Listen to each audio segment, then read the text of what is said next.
em Mateus capítulo 7. Nós vamos ler aí apenas 2 versos, hoje os versos de número 28 e 29, Mateus 7, versos 28 e 29. Hoje nós concluímos aqui, irmãos, a nossa série de mensagens que temos percorrido nos últimos 5 meses. Veja que jornada. Talvez você nem se lembre mais, né? Que foi esse tempo todo. E como Deus tem falado ao nosso coração. E como é maravilhoso para a igreja refletir nas Escrituras Sagradas. Como é maravilhoso que a gente tem aqui, irmãos, o privilégio da parte de Deus de podermos ler e meditar nas Escrituras.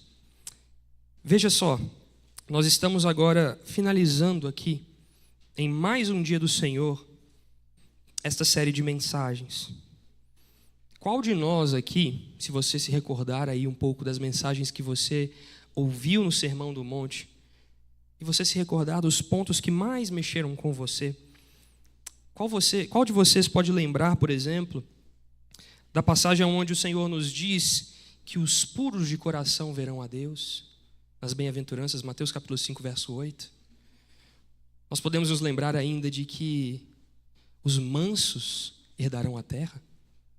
Nós podemos nos lembrar também das vezes em que o nosso Senhor Jesus disse que onde estiver o nosso tesouro, ali estará também o nosso coração. Nós somos também espantados quando somos desafiados a amar os que nos perseguem, abençoar os que maldizem, amar os nossos inimigos. Certamente você foi impactado por estas palavras. Que autoridade, que verdade há em nosso Senhor e Salvador Jesus, e algo brilha diante dos nossos olhos, algo que brilha ainda mais. Um discurso do rei mostra que o foco não está somente em suas palavras gloriosas. Veja que nós aqui poderíamos falar ainda em vários outros momentos, quando Jesus ainda nos ensina a orar. Os discípulos pediram: mestre, ensina-nos a orar, e Jesus ensina-nos a orar. Pai nosso, que está nos céus, santo é o seu nome. Venha o teu reino, seja feita a tua vontade, na terra como já é no céu. Dá-nos hoje o pão. E veja, palavras como estas ecoam em nosso coração, palavras poderosas, marcantes, que marcaram não só, irmãos, o nosso coração, mas marcam a história, marcam e perpassam os séculos, desde que foram proferidas. Mas uma pergunta que eu quero trazer a vocês nesta manhã, diante de todo o sermão que foi exposto aqui, Mateus capítulo 5, até Mateus capítulo 7, todo este grande discurso do rei, diante disso, resta-nos uma pergunta: mas quem é esse que profere estas palavras poderosas, como são capazes de ultrapassar os séculos? Quem é este? Esta é a pergunta que nós vamos responder nesta manhã. Quem é este? Esta é a pergunta que você deve se fazer aqui. Quem é este que fala com a autoridade de rei? Quem é? Hoje, nós vemos como em um quebra-cabeça. Nós vimos essas peças sendo colocadas aqui, uma a uma.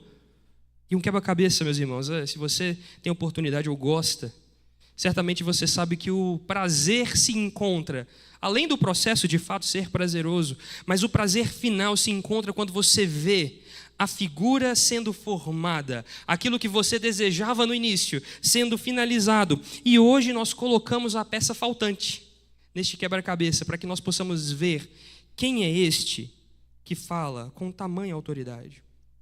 Certamente a minha oração, o meu desejo, para mim e para você nessa manhã, é que até esta altura você já esteja encantado com as palavras do Senhor, mas que você saia daqui hoje vendo ainda mais a beleza de Jesus Cristo como nosso Senhor e Salvador. Que possamos ver aqui que este Jesus, irmão, se eu pudesse resumir em uma frase a você, que este Jesus é singular, é maravilhoso para ensinar com verdadeira autoridade. Verdadeira autoridade. Vamos ler então as Sagradas Escrituras. Mateus capítulo 7, versos de número 28 e 29. Quando Jesus acabou de proferir estas palavras, as multidões estavam maravilhadas com a sua doutrina, porque ele as ensinava como quem tem autoridade e não como os escribas. Feche os seus olhos, querido. Ore mais uma vez ao Senhor e peça para que o Santo Espírito de Deus nos conduza em iluminação às Sagradas Escrituras. Senhor Jesus, graças te damos por teu coração maravilhoso e singular, ó Deus, pois não há nenhum outro como tu. Por sua graça nós nos reunimos aqui aos teus pés nessa manhã e nos maravilhamos com o seu ensino, com a sua doutrina, e reconhecemos, Senhor, a tua autoridade. Guia-nos com teu Santo Espírito em toda a verdade das Escrituras, ó Deus, e que eu mesmo não seja, ó Pai, um empecilho aos teus filhos, aos teus discípulos. Suplicamos mais uma vez, como teu povo, fala conosco. Em teu santo nome oramos. Amém e amém. Queridos, o texto em questão é relativamente simples. Vemos aqui 2 versos que talvez passam a nossa leitura desapercebidos. E aqui eu quero chamar a sua atenção para a glória de Deus manifesta nas Escrituras. Como em só 2 frases, 2 pequenos versos, nós podemos contemplar algo maravilhoso aqui para nós, pequenas pedrinhas que na verdade são diamantes escondidos. 2 pequenos versos, aonde nós vemos certamente a singularidade e a vida maravilhosa de Jesus, o nosso Senhor.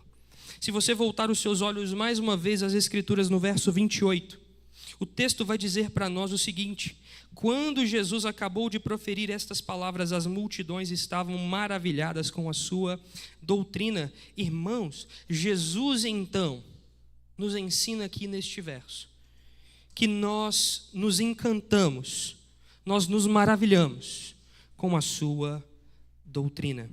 Veja que o verso 28 apresenta-nos um cenário temporal.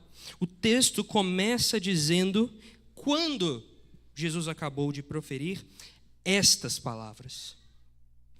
Imediatamente a seguir do texto em que meditaram na semana passada, e eu acompanhei com vocês, mesmo à distância, o pastor Rodrigo pregou aqui e trouxe com clareza as palavras, os 2 caminhos, os 2 ensinos e mestres, os 2 alicerces. Quando Jesus terminou de dizer então estas palavras, e veja, o texto é claro em nos dizer e nos levar a compreender as palavras imediatamente ditas por Jesus, às quais eu fiz referência aqui agora, mas veja, o texto nos leva a perceber que estas palavras são muito além do que simplesmente os versos que lemos anteriormente, mas todo o discurso de Jesus. Veja o Sermão do Monte, embora aqui em nossas sagradas Bíblias aqui, divididas em capítulos e em versículos, como uma unidade textual. Veja que os nossos olhos devem partir de Mateus capítulo 5 a Mateus capítulo 7 como uma só unidade textual, como um só discurso. E Jesus está ensinando aqui. Portanto, estas palavras leva-nos imediatamente às palavras ditas por Jesus, mas também nos leva a toda a extensão do sermão que nós conhecemos como Sermão da Montanha. Há algo aqui interessante. Fica evidente, irmãos, que Jesus está não somente interessado em ser ouvido. Jesus não estava simplesmente aqui interessado em ser ouvido, algo que ele de fato requererá dos seus discípulos. Mas há algo mais que nós veremos já já. Estas palavras nos levam então para além, queridos. O texto vai dizer para nós que o discurso proferido por Jesus foi ouvido por uma grande multidão. E eu quero lembrá-los que Mateus capítulo 4 nos apresenta de onde são essas pessoas que se reuniram aos pés de Jesus para ouvi-lo. Veja então Mateus capítulo 4, verso 23 em diante, que nos diz que Jesus percorria toda a Galileia, ensinando nas sinagogas, pregando o evangelho do reino e curando todo tipo de doenças e enfermidades entre o povo. E a sua fama correu por toda a Síria.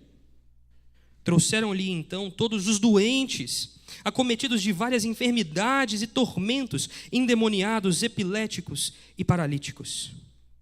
Ele os curou. E da Galileia, de Decápolis, de Jerusalém, da Judeia e do outro lado do Jordão, numerosas multidões o seguiam. Veja então que Mateus capítulo 4 nos apresenta qual era o público de Jesus ali. Certamente havia um grande público ali, certamente um número de pessoas que o seguia, e certamente é possível pensar que entre este grande número de pessoas havia um grande número de vontades e desejos. Irmãos, a fama de Jesus crescia. Irmãos, Jesus já havia feito vários sinais e prodígios. Certamente havia um grande número de razões pelas quais estas pessoas se reuniam, talvez curas, exorcismos e tantos outros sinais que atraiu até mesmo gentios. Veja que o texto de Mateus, o evangelista, coloca para nós com clareza que até mesmo a Síria foi alcançada pela fama de Jesus. Veja então que vale lembrar que juntamente com esta numerosa multidão havia também 12 homens. 12 dentre os quais estes todos eram chamados para serem discípulos de Jesus de uma maneira profunda. E acompanhavam Jesus ali de maneira profunda. E então o texto vai dizer para nós, se você ver mais uma vez Mateus capítulo 5, no primeiro verso, Jesus diz o seguinte, o texto diz o seguinte para nós: ao ver a numerosa multidão, Jesus então se assenta no monte e passou a ensinar os seus discípulos. O texto destaca para nós a quem Jesus estava ensinando primariamente, irmãos. Lembre-se então que o Sermão do Monte é primariamente, a audiência primária do Sermão do Monte são os 12. São os discípulos de Jesus com mais profundidade, mas certamente Jesus tinha um objetivo claro para que as suas palavras fossem ouvidas e reverberadas por toda a numerosa multidão que se assentava aos seus pés. Mas certamente o texto vai nos dizer que toda essa multidão, e aqui sem sombra de dúvidas, tanto a multidão desconhecida quanto a multidão dos 12 estavam maravilhados. Veja mais uma vez o capítulo 7, verso 28.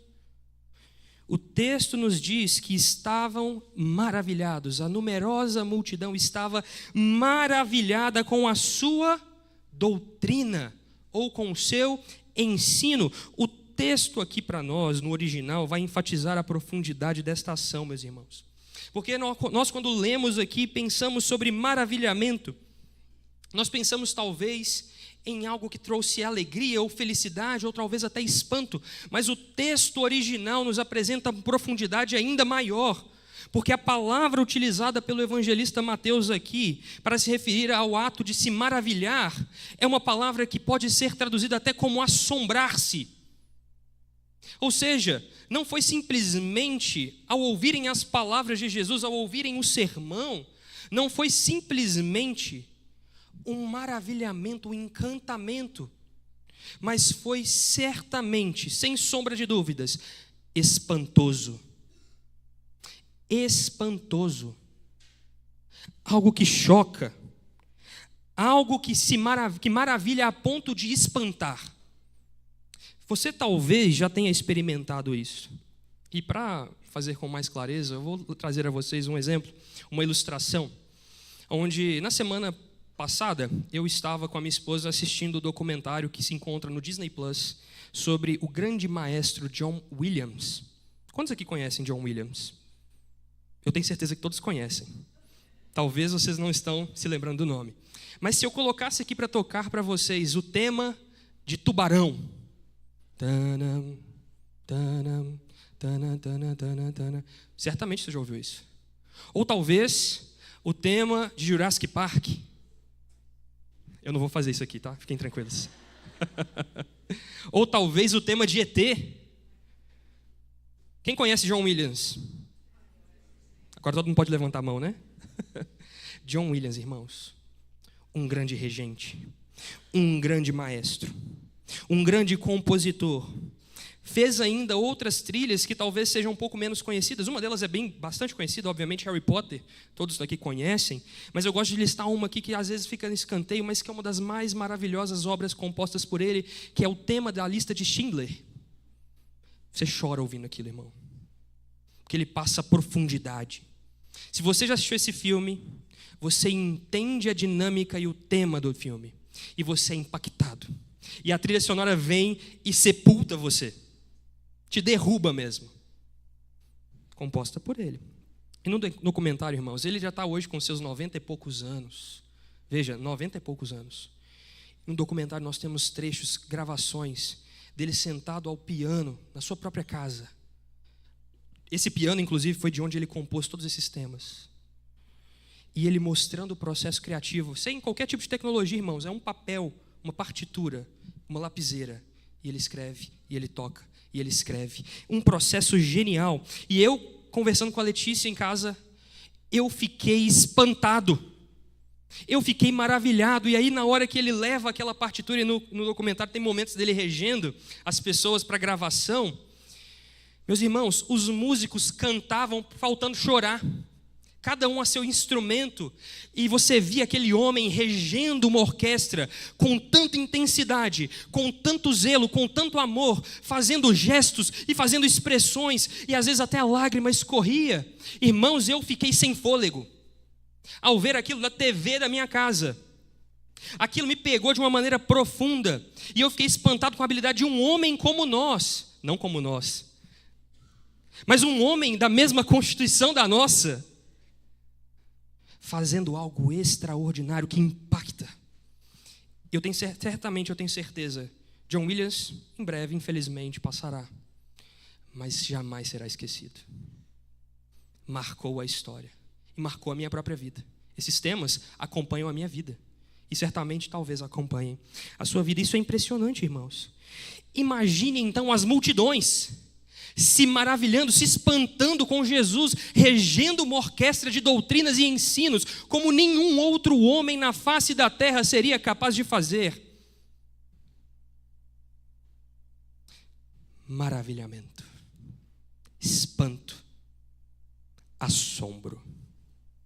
Isso é o que as multidões se retiam. Mas, meus irmãos, veja que o processo do texto nos diz que o maravilhamento deles não tinha uma relação, ainda que eu tenha expressado aqui, com os gestos de Jesus ou com a ênfase de Jesus, mas o maravilhamento, o assombro daqueles irmãos vinha com a doutrina, o ensino. O que maravilhou aquela multidão era o ensino. Mesmo diante, veja, nós lemos o texto de Mateus capítulo 4, que nos diz que multidões vieram de vários lugares, de várias regiões, por conta das curas e dos sinais, dos exorcismos. Mas o que maravilhou a multidão, meus irmãos, não foram as curas, os sinais, os prodígios, mas a doutrina, o ensino de Jesus. O que tirou o fôlego foi o ensino, a doutrina. E doutrina aqui, meus irmãos, pode ser entendida, queridos, como o manejo correto da verdadeira lei de Deus. De maneira coerente, fiel, profunda, em uma série de questões. Qualquer um daqueles que se chamavam rabis, mestres no primeiro século, deveria ser capaz de manejar as escrituras sagradas com maestria e ensinar temas coerentes à luz da lei de Deus a todos os povos. Isso era o esperado. Qualquer outro mestre talvez tivesse algum tipo de manejo com as Escrituras. Mas Jesus, irmãos, manejou bem a lei dada por Deus, dada através de Moisés no deserto. No Sermão do Monte, em Mateus capítulo 5 a 7, Jesus tratou de questões diversas, do âmbito privado ao âmbito público, do âmbito mais íntimo do coração dos seus ouvintes a um âmbito mais expresso. Jesus tratou em questões como relação à pureza, em Mateus capítulo 5. Até em questões relacionadas à vida pública, como por exemplo o divórcio e o casamento. Jesus nos apresentou a carta magna do reino de Deus, as bem-aventuranças.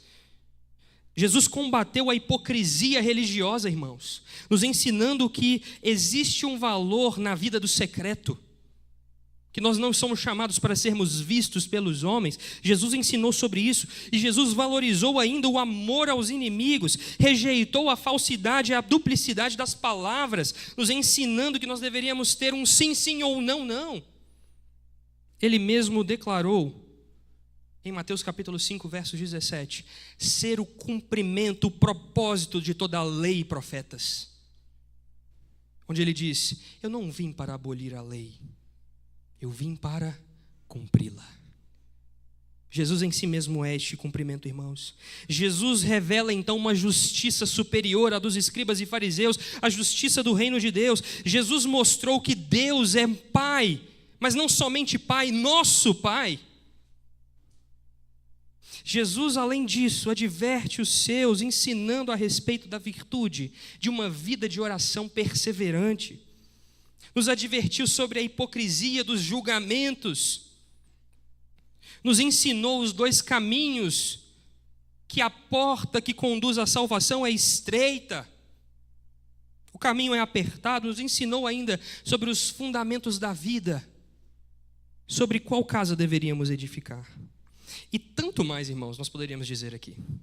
Tanto mais eu poderia enfatizar a vocês, tanto mais eu poderia dizer. O fato é que este ensino é grande demais. Ele tira o fôlego, ele leva o nosso coração ao maravilhamento, como um maestro regendo a sua orquestra. Jesus então nos ensinou e manejou bem a palavra de Deus e da verdade. Jesus ensinou como nenhum outro mestre ou professor do seu tempo ensinaria. Portanto, a única reação possível aqui, irmão, diante do verso 28 que acabamos de refletir, veja, este é só o primeiro verso. Diante deste verso, nós sentimos o nosso coração queimando, percebendo que o ensino do Senhor é grande demais, é glorioso demais, que nos leva mais uma vez à pergunta central do sermão nesta manhã: quem é este que profere palavras poderosas, capazes de arder o nosso coração e nos maravilhar? Quem é este? Quem é este? Portanto, o verso 29 nos apresenta mais. Porque este mesmo Jesus que maravilha com a sua doutrina e ensino é o mesmo que nos maravilha e nos encanta com a sua autoridade. Vamos então ao verso 29, que nos diz: porque ele as ensinava como quem tem autoridade e não como os escribas. Em segundo lugar aqui, meus irmãos, o verso 29 nos leva ainda mais alto. Veja que nós estamos diante daquele que chamamos o Sermão do Monte ou da montanha, e estamos como em uma subida, e subimos um degrau no verso 28, e agora subimos mais um em direção ao topo do monte, nesta montanha, subindo em direção ao Senhor. E então o texto no verso 29 nos diz a razão, uma vez que nós entendemos que a razão do maravilhamento das multidões era devido à doutrina, mas agora nós entendemos o porquê, a razão pela qual a doutrina era tão impactante na boca de Jesus.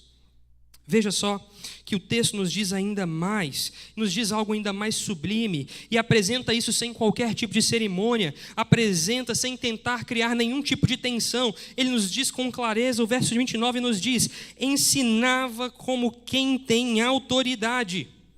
E Jesus aqui, aliás, Mateus aqui, abre uma comparação para nós.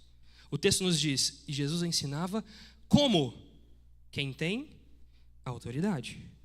Jesus, então, é colocado aqui em contraste, irmãos. Como num exame de contraste. Jesus, então, é colocado aqui em contraste por Mateus. E Mateus faz isso de maneira maestral. Mateus, então, nos dirá agora a que luz, a que maneira, a que contraste nós podemos ver a figura do Cristo, de Jesus aqui. Nós veremos com quem nós deveríamos compará-lo. Vamos agora, então, pensar um pouco a respeito do que o texto bíblico nos diz. Porque Mateus usa no original aqui uma expressão interessante, irmãos. Uma expressão maravilhosa, que é traduzida em nossas Bíblias com a palavra autoridade. A palavra no original grego expressa aquele que tem o poder, aquele que tem o domínio, aquele que tem o trono. Mas é mais interessante ainda do que isso. Esta palavra não é apenas a respeito da capacidade de se ter autoridade. Veja, explico. Na nossa língua portuguesa, quando nós dizemos que alguém tem autoridade, pressupõe-se que esta pessoa tem autoridade sobre um complemento, alguma coisa falta.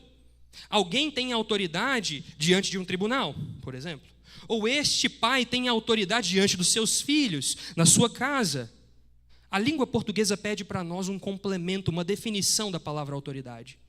No caso, o texto bíblico, o texto grego, apresenta para nós a palavra autoridade, sem necessidade alguma de complemento. E se Mateus fosse usar autoridade no sentido que nós temos em português e que nós geralmente fazíamos, a palavra utilizada aqui seria dínamos, aquele que tem poder e autoridade sobre alguma coisa, em algum contexto, em algum conceito.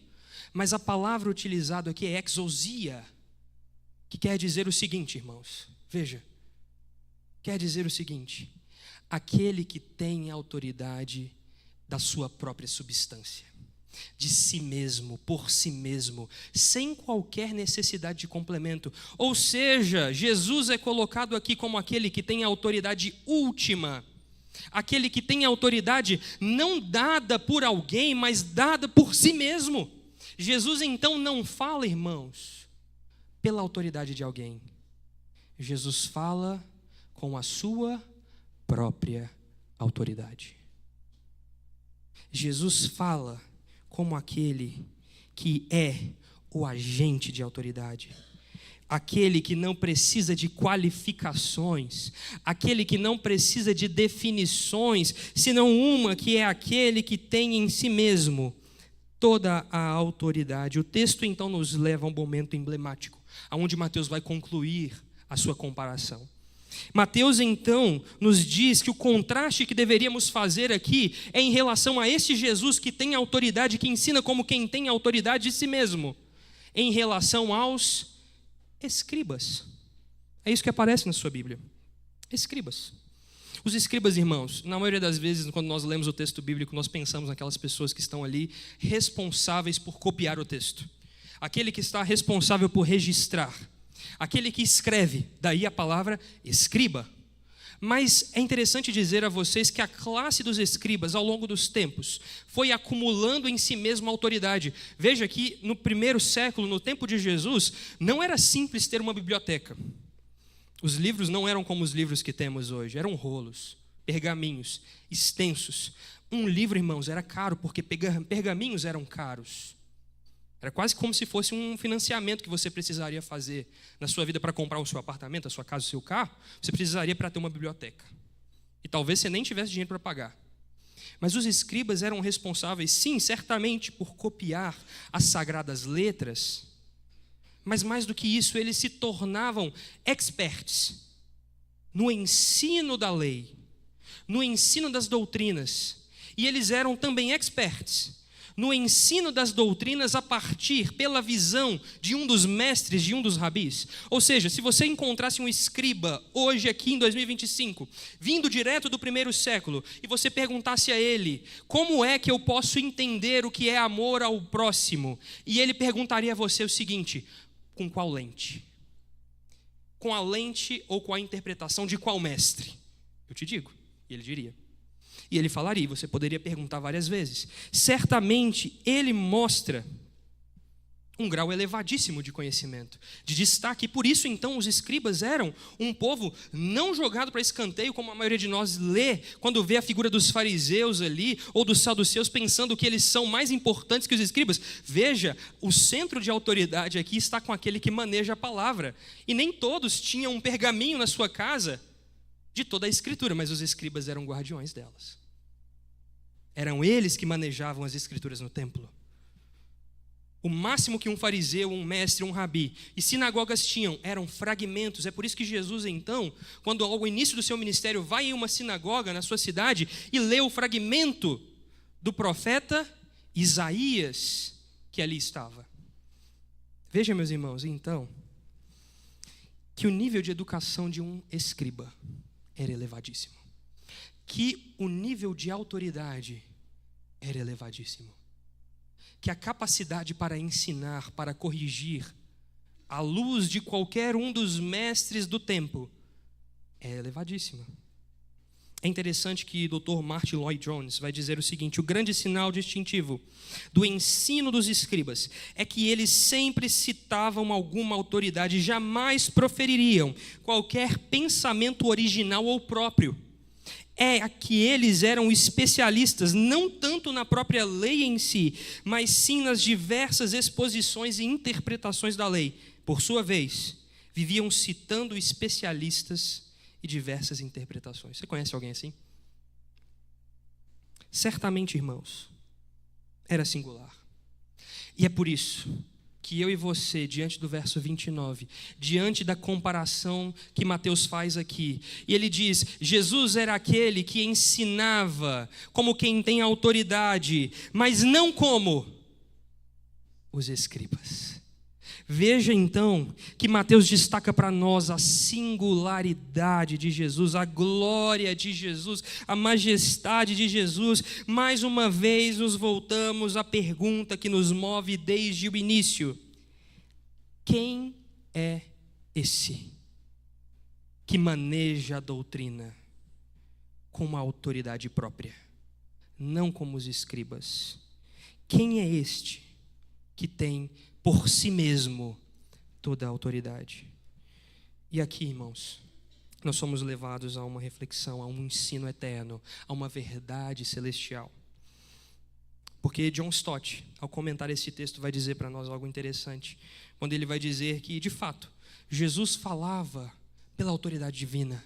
A autoridade de Jesus adivinha do próprio Deus, e nós vemos isso, por exemplo, em João capítulo 7, verso de número 16, onde Jesus, ao ser questionado, responde. Jesus lhes respondeu: o meu ensino não é meu, mas daquele que me enviou. Veja que nós temos aqui uma dualidade, onde Mateus coloca Jesus como sendo aquele que fala com a sua própria autoridade, mas João coloca para nós que as palavras de Jesus adivinham do próprio Deus, aquele que o enviou. Veja, que coisa maravilhosa. Jesus dizia palavras de Deus, assim como os profetas no Antigo Testamento também diziam palavras de Deus. Mas aqui vale dizer algo: os escribas, por serem parte da religião judaica, estarem aqui falando da palavra, mas não por si mesmos, mas a respeito de algum mestre, de alguém que interpretava as escrituras, estavam unidos aos profetas, que falavam não com a sua própria autoridade, mas da autoridade daquele que os enviou. Veja que todo profeta que se levanta no Antigo Testamento vai dizer o seguinte: assim diz o Senhor. E então se entrega a palavra dita por Deus. E aqui, irmãos, o nosso Senhor Jesus, singular em si mesmo, ainda que trazendo palavras de Deus, vai expressar para nós algo mais profundo. Este Jesus, no Novo Testamento, não dirá, assim diz o Senhor. Ele dirá, eu, porém, vos digo. Irmãos, o que nós temos aqui é profundo, e agora nós vemos como a clareza da luz do sol, diante da nossa grande pergunta, que nos ensina maravilhosamente a sã doutrina, que nos fala com a sua própria autoridade. Quem é este, senão a palavra de Deus encarnada? Nós estamos diante daquele que João, o evangelista, descreveu como sendo o verbo de Deus, aquele que vai dizer assim, e o verbo se fez carne, e habitou entre nós, cheio de graça e de verdade. E vimos a sua glória, glória como do unigênito do Pai, que tem a mesma substância do Pai. Este Jesus, irmãos, diante dos homens, diante das multidões, que maneja a doutrina com a sua própria autoridade, que não diz o Senhor vos diz, mas diz eu vos digo, este Jesus não é outro senão aquele Filho de Deus. Não é outro senão o Deus que se fez carne e habitou entre nós. E é diante do verdadeiro homem-Deus, aos seus pés, sentados no monte, é que todos nós, eu e você, devemos nos assentar para ouvi-lo. A pergunta é: quem é este irmão? Quem é este senão o Deus encarnado? Deus, homem. E esta glória, esta doutrina, este ensino, esta pessoa, este Jesus, deve nos impactar de tal maneira que a nossa forma de viver, pensar e andar não tem opções se não mudar. Como podemos aplicar este texto a nós, nessa manhã? Eu gostaria de destacar aqui, meus irmãos, uma primeira aplicação. A doutrina que aquece o coração. As multidões se maravilhavam porque não estavam diante de palavras vazias, de palavras que estavam sendo soltas ao vento. Não, as palavras eram as palavras do verdadeiro rei, o verdadeiro Deus, em um mundo como o nosso, saturado de discursos vazios, cheio de palavras vãs, na linguagem do apóstolo Paulo em Colossenses, vãs filosofias e os rudimentos do mundo. Neste mesmo modo de pensar, aqui, meus irmãos, a doutrina de Cristo não é um peso, mas um fogo que arde dentro do coração dos crentes. A doutrina, irmãos, não é algo gelado, esquecido no freezer da sua casa. A doutrina verdadeira incendeia os corações. E é por isso então que nós temos um texto que nos leva à clareza dessa ilustração, quando Jesus, após ressuscitado, encontrou-se com 2 discípulos no caminho para Emaús. E eles não reconhecendo Jesus uma primeira vez, Jesus então conversando com eles, e eles contando a Jesus como se ele mesmo não tivesse vivenciado a história. Você não sabe o que aconteceu em Jerusalém? Você é o único que não sabe o que aconteceu em Jerusalém nesses dias? E eles contaram que Jesus havia sido crucificado. E Jesus então vai dizer às Escrituras que aí conversando com eles, explicando para eles a necessidade do Messias padecer em favor dos seus, falando a partir de Moisés, Salmos e profetas, explicou-lhes toda a verdade, é o que Lucas vai registrar para nós. Mas ainda assim, aqueles homens não reconheceram. E a Bíblia vai dizer para nós que ao chegarem em um lugar, e Jesus então partindo o pão e dando graças, os olhos deles foram abertos e Jesus não mais estava ali com eles. E eles dizem uma frase que deve ficar no meu e no seu coração nessa manhã. Disseram um ao outro: não é verdade que o coração nos ardia no peito quando ele nos falava pelo caminho enquanto explicava as Escrituras? Irmão, você diante da verdade de Deus em um mundo como o nosso deve ver o seu coração ardendo pela verdade da doutrina de Deus. Que eu e você sejamos incendiados. Que eu e você possamos sentir o nosso coração ardendo enquanto ouvimos o ensino de Jesus e o recebemos pela fé. O ensino do Senhor, meus irmãos, a palavra de Deus não tem um objetivo acadêmico de instruir o intelecto. Não somente isso, mas o seu objetivo é impactar e incendiar corações, a maneira que nós sejamos conduzidos aos pés de Jesus e possamos ser transformados pela verdade de Deus. Conhecimento não é salvação, irmãos. Jesus o é.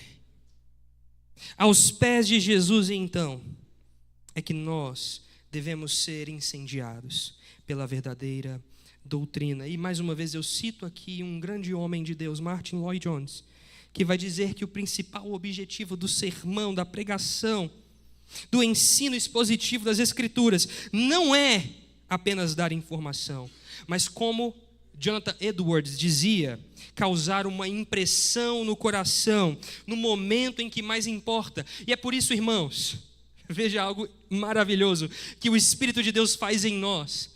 É por isso que, mesmo após meses nos esquecendo das verdades ditas aqui, letra por letra, por qualquer pregador, nós somos alimentados pela palavra. Isso não é intelectual. Isso é algo, uma obra do Espírito. Ainda que você não se lembre do sermão pregado há 1 ano atrás, você foi nutrido por ele. Você e eu nos alimentamos de Jesus ali.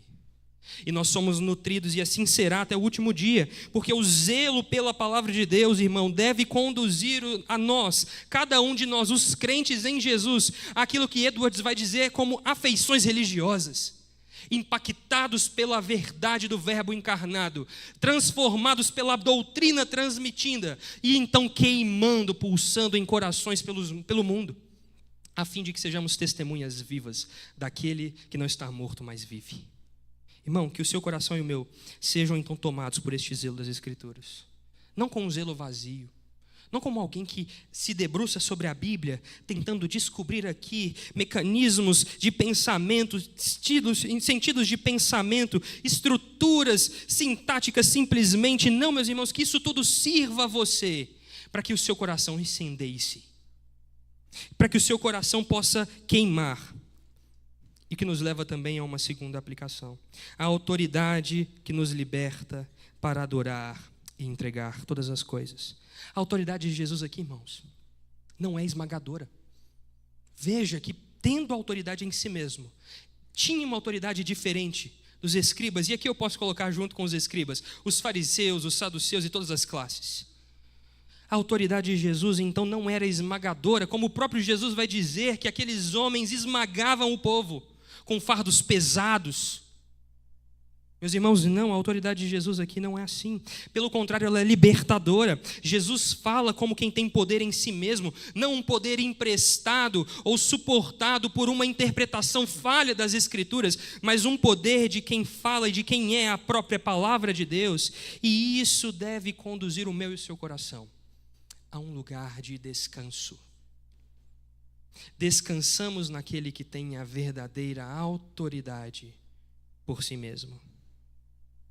E que nesse descanso, diferente das autoridades humanas, que falham, a autoridade de Cristo é perfeita, suficiente e nos conduz calmamente, paulatinamente ao descanso. É por isso que eu e você podemos dizer que nós somos atraídos gentilmente pelas cordas de amor que Cristo fala ao nosso coração. Irmãos, isso é maravilhoso. Isso tem que mudar você. Isso tem que fazer com que você descanse na autoridade de Cristo Jesus. E isso tem que fazer você a perceber ou a se perguntar se você que está sentado aqui nessa manhã, de fato, reconhece e vive segundo a autoridade de Jesus Cristo. Porque pode ser que você esteja aqui, cante canções conosco. Pode ser que você venha aos encontros. Pode ser que você participe das reuniões. Pode até ser que você participe da mesa do Senhor, mas não tem parte com Ele. Pode ser que você, em nome de Jesus, faça prodígios e sinais. Pode ser que você foi instrumento de Deus para a conversão de alguém. Pode ser. A pergunta que eu te faço é, a despeito de todas essas coisas, você se submete à verdadeira autoridade de Jesus Cristo? Você vive uma vida, e veja, irmãos, aqui eu não falo de tropeços, porque todos nós tropeçamos. Nós às vezes tropeçamos ao caminho. Mas eu digo, você vive uma vida que diz se submeter à autoridade de Jesus. Talvez você diga, eu amo Jesus. Eu creio que Jesus é Deus. Você pode entender que Jesus é Deus. Você pode entender que Deus é real. Você pode entender que de fato o Espírito Santo age no povo. Você pode entender o que é a ceia do Senhor. Você pode entender o que é união hipostática, por exemplo, que foi ensinado na escola bíblica hoje. Você pode entender uma série de doutrinas e ensinos intelectualmente. A pergunta é: você vive debaixo da autoridade de Jesus Cristo? A sua vida é uma vida verdadeira? Ou você está aqui simplesmente se parecendo um de nós, que veste as mesmas roupas que nós, que anda com a mesma Bíblia que nós, que fala as mesmas palavras, os mesmos vocabulários, mas está distante do Senhor? Irmãos, reconhecer a autoridade de Jesus deve nos colocar de joelhos, deve dizer e significar que nós rendemos toda a nossa vida a Jesus, que nós abandonamos pecados por causa de Jesus, que nós abrimos mão da nossa satisfação e dos nossos desejos, dos nossos sonhos mais gloriosos que possamos ter, do nosso almejo de uma carreira bem-sucedida, do nosso desejo de simplesmente ter uma família perfeita, porque todas essas coisas não são capazes de preencher, senão a autoridade de Jesus, se não se prostrar diante de Jesus e ter o seu coração queimando pela sã doutrina. É só isso que preenche. Cargos eclesiásticos não são nada. Títulos cairão. Coroas serão lançadas aos pés de Jesus. Mas só há um lugar para mim e para você, para nós, diante da autoridade de Jesus. O Sermão do Monte nos ensinou, irmãos, que ouvir sem praticar não serve de nada. Nos ensinou que se maravilhar com as palavras de Jesus em si mesmo, e não pelo fato de quem é que ensina, não serve de nada. Porque muitos homens, irmãos, dizem: eu entendo o Jesus do Sermão do Monte, mas eu não entendo o Jesus da doutrina cristã. Muitos vão dizer isso ali fora, irmãos. Eu entendo o Jesus que diz amar aos seus inimigos, mas eu não entendo o Jesus que me diz que se eu me pecar, e se eu viver uma vida de pecado, eu estou distante de Deus. Eu não entendo. Muitos vão dizer isso. Irmãos, é fácil ouvir as palavras de Jesus e se encantar com elas. Mas para nós, filhos de Deus, só há um lugar: ouvi-las e praticá-las. Que sejamos não apenas ouvintes da palavra de Deus, como diz Tiago, mas praticantes, vivendo a vida. No nosso lar, Cristo tem que ser o fundamento da nossa dimensão familiar. Na nossa vida pessoal, Ele é a rocha firme ao qual nós buscamos para viver uma vida longe das tentações desse mundo. No trabalho, Ele é quem nos dá sentido e honestidade. Na igreja, Ele é a base da unidade no amor entre os irmãos. Na nação, irmãos, Ele é a esperança da justiça que virá. Cristo, então, não apenas nos ensina, mas nos sustenta a cada passo. E é assim que nós vivemos. Agora, com essa clareza, irmãos, a última peça do quebra-cabeça foi colocada. O que contemplamos agora na peça final do Sermão do Monte, olhando então de fora, é a face e a glória de Jesus Cristo, o Filho de Deus, que resplandece.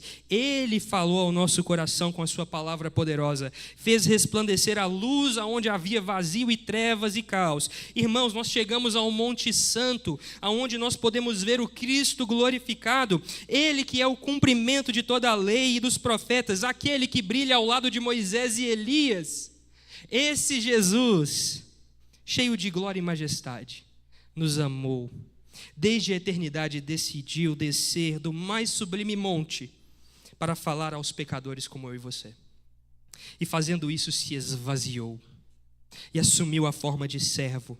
E por isso, no encerrar dessa série, eu quero lembrar a você, meu querido, que o que nós temos em Cristo não pode ser comparado com absolutamente nada que o mundo tem a nos oferecer. Não há conhecimento algum neste planeta que se compare com a glória de Deus vista na face de Jesus Cristo.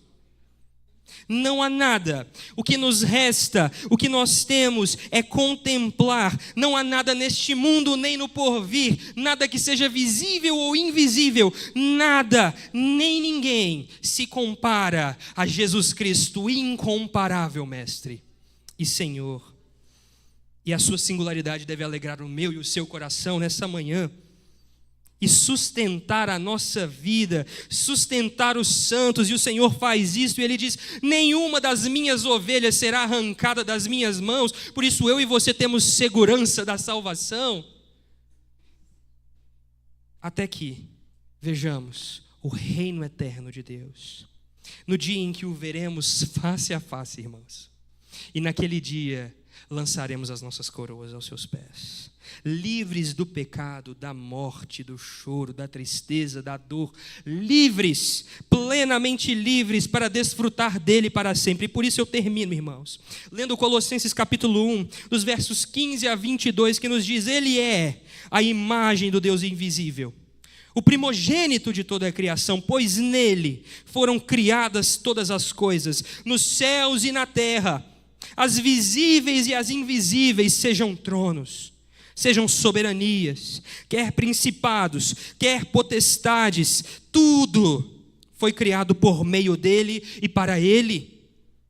Ele é antes de todas as coisas e nele tudo subsiste. Ele é a cabeça do corpo, que é a igreja. Ele é o princípio e o primogênito dentre os mortos, para ter a primazia em todas as coisas, porque Deus achou por bem que nele residisse toda a plenitude, e que, havendo afeito a paz pelo sangue da sua cruz, por meio dele reconciliasse consigo mesmo todas as coisas, sobre a terra, quer sobre os céus. E vocês, veja só, nós, que no passado éramos estranhos e inimigos no entendimento pelas obras más que praticávamos, agora, porém, ele nos reconciliou no corpo da sua carne, mediante a sua morte, para nos apresentar diante dele mesmo, santos, inculpáveis e irrepreensíveis. Portanto, irmãos, que nós nos submetamos com alegria à autoridade do Rei, que nós deixemos que a sua palavra arda em nossos corações todos os dias,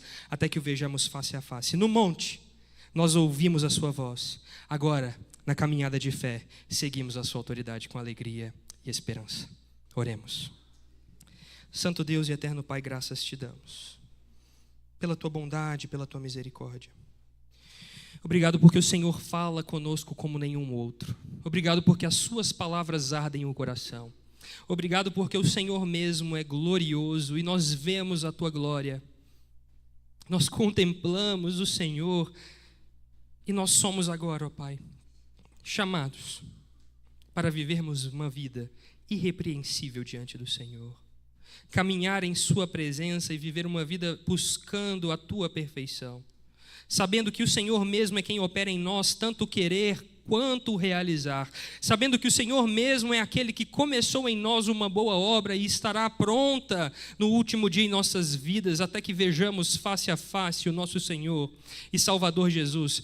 Enche os meus irmãos e irmãs nesta manhã com o fogo do Espírito, para que pulse no coração deles a doutrina da palavra de Deus, para que vejam e reconheçam a autoridade de Jesus Cristo e se dobrem diante dela, para que vençam os pecados, para que vivam uma vida buscando as coisas do alto, onde Cristo mesmo está assentado, para onde nós mesmos somos levados cativos em nossos pensamentos. Eu peço ao Senhor, ó Deus, derrama sobre nós, Santo Espírito, a tua direção, que o Senhor nos conduza nas verdadeiras adorações e orações, para que assim vivamos uma vida neste mundo que glorifica ao Senhor. Obrigado pelo teu grande discurso que nos ensinou tanto nesse tempo, e que este seja de fato um momento, ó Pai, onde o nosso coração seja sempre lembrado de que as tuas palavras são verdadeiras, de que o Rei falou a nós na língua dos homens e nós o ouvimos e então o seguimos. Que o Senhor nos ajude. É a nossa oração pelos méritos de Cristo Jesus. Amém. Que o grande amor de Deus, o nosso Pai, a graça salvadora de Jesus, a comunhão e a direção do Espírito Santo seja com todos nós hoje, aqui e para sempre. Amém. Alguns avisos e vocês estarão